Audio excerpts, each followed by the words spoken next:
Donc merci pour la présentation de ce sursis à statuer donc entre les voies donc suivantes: avenue de Brogny, avenue Gambetta, avenue de la Plaine et boulevard Taine.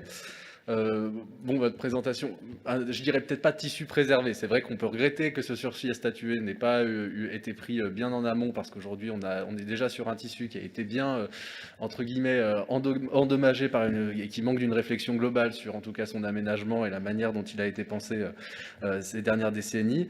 Cependant, les élus de mon groupe et moi-même, on se réjouit en tout cas de la volonté justement de préserver ce bâti et ces espaces naturels. Cependant, on regrette, et c'est le sens de mon intervention, d'avoir à chaque conseil municipal des sursis à statuer qui s'accumulent de plus en plus et qu'on n'a pas de vision globale en fait sur le territoire de la commune de ces sursis à statuer qui en fait ont un vrai sens en matière d'aménagement du territoire et notamment pour avoir une vision globale d'aujourd'hui des secteurs qui sont en réflexion.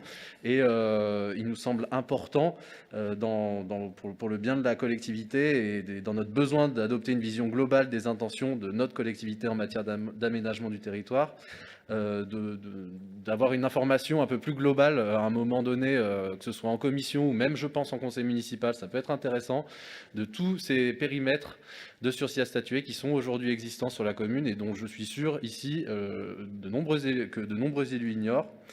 Ceci aussi dans le cadre des révisions des principaux documents d'urbanisme qui vont intervenir dans les prochaines années, le PLU et HMB au niveau de l'agglomération, mais aussi le SCOT au niveau des 4 intercommunalités qu'il regroupe.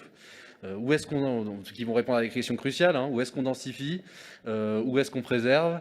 Donc voilà, on a un besoin de transparence, je pense, là-dessus. Et alors que ce soit évidemment pour des enjeux donc, de préservation du patrimoine naturel, de préservation du bâti, ou des intérêts stratégiques, comme on l'a vu au sursis à statuer juste avant pour l'aménagement des modes doux. Mais aussi dans un cas de transparence par rapport au milieu du BTP, de l'aménagement du territoire, chez les architectes, les ingénieurs et les promoteurs qui sont nombreux sur notre territoire et qui, je pense, aujourd'hui ont besoin aussi de cette transparence autant que les élus. Voilà, c'est le sens de mon intervention. Merci.